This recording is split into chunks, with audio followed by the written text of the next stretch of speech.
Miabot sa 18 ka standard Olympic size swimming pool ang nabubuo sa Subo nga dili lang mula pa sa usa ka oras nga pagbundak sa uwan nga mihatod sa grabing pagbaha.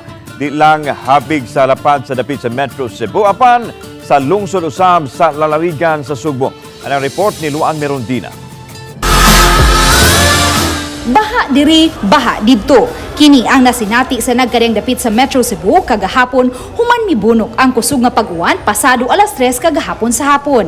Matod ni Engineer Al Kiblat, pangu sa Visayas Pag-asa Regional Services Division nga nakasinati kagahapon ug halapad nga thunderstorm ang halos tibuok lalawigan sa Subo gikan sa Daan Bantayan paingon sa Uslob tungod sa Easterlies. Sulod sa 6 ka oras nga way hunong nga pag-uwan kagahapon, natala sa Pag-asa Mactan ang 74 mm nga pag-uwan. Apan may pipila ka mga dapit sa Metro Cebu ang nakasinati og intense rains. Sa rain gauge sa Pag-asa Mactan, natala ang 45 mm nga pag-uwan gikan sa alas 3:30 hangtod sa alas 5 sa hapon.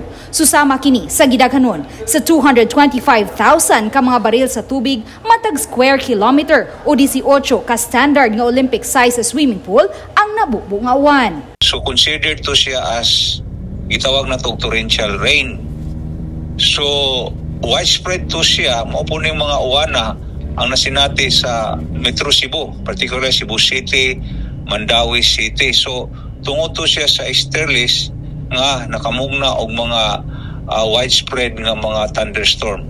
Matod sa Pag-asa, walay bagyo o low pressure area sulod sa Philippine Area of Responsibility. Apan posible gihapong masinati sa Subo ang susamang gikusgon sa uwan sa sunod nga mga adlaw ilabi na matag hapon kay ana naman kita karon sa panahon sa tinguwan ug nagpasulabi karon ang easterlies. Kanang easterlies nagihigayon nga makamugna siya intense nga mga thunderstorm nga posibleng makamugna pod og mga kalit-kalit nga kusog nga mga pag-ulan o uban pang mga hazard yang associated sama sa tornado, kaning straight line winds, kaning pag-unos o kaning mga hail.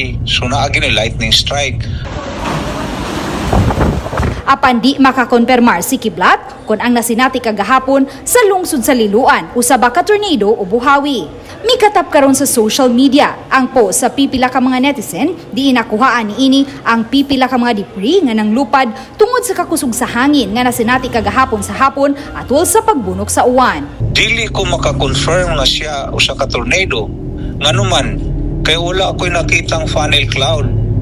Ang maklasify man guna siya tornado ang whirling wind kung doon na kay funnel cloud unya ni touch sa ground, ni abot sa ground. Uban ni Marlon Melgazo, Luan Merondina, Balitang Bisdak.